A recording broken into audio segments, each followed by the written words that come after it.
his famous book, Ar-Risala, which is one of the most important books in the history of Islam, because he's really showing what he's doing is similar to what Aristotle did with logic. Now, the Arab and Persian logicians in the Muslim tradition argue, and I don't know how valid this is, but they argue that Aristotle actually didn't invent logic. What he did was he spilled the beans that he'd learned in a secret esoteric knowledge that was only taught to members of Plato's academy.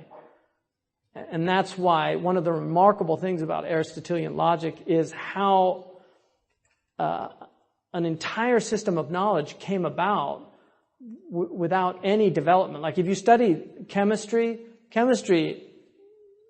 takes centuries to really arrive at a complete understanding of the science of chemistry. Aristotle pretty much dumped logic all at once. And it didn't change until...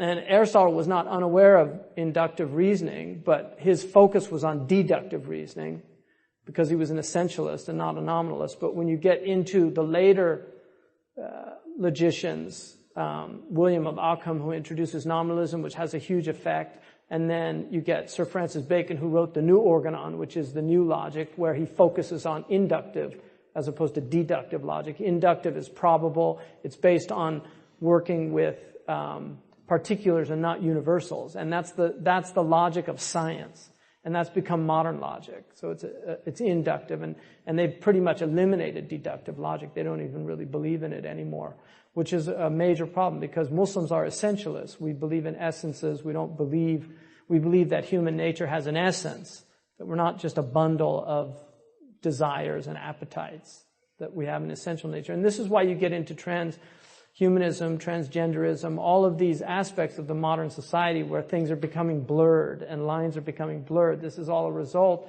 of a transition philosophically. And that's why some of you might not appreciate, I don't know, I hope not, but some of you might not appreciate, or what's the relevance of philosophy and why are we talking about these things? The relevance of philosophy is the whole world that you're living in was created by philosophy.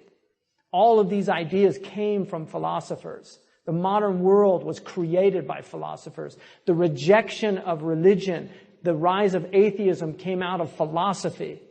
Relativism came out of philosophy.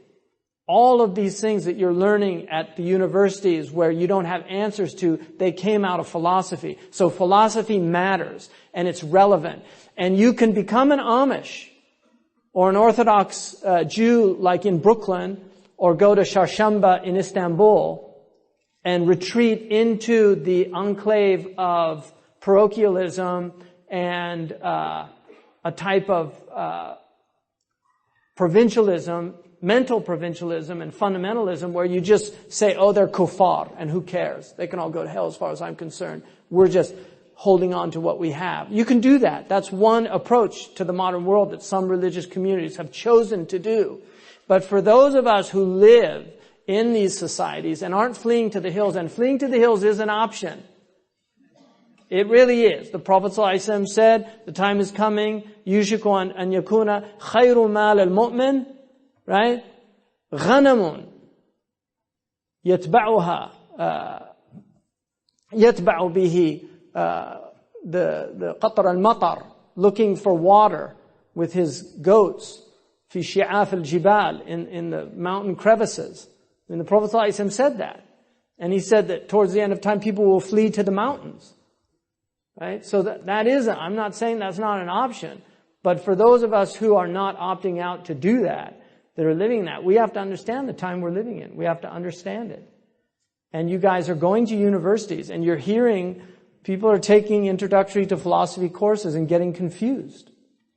And so these things are important.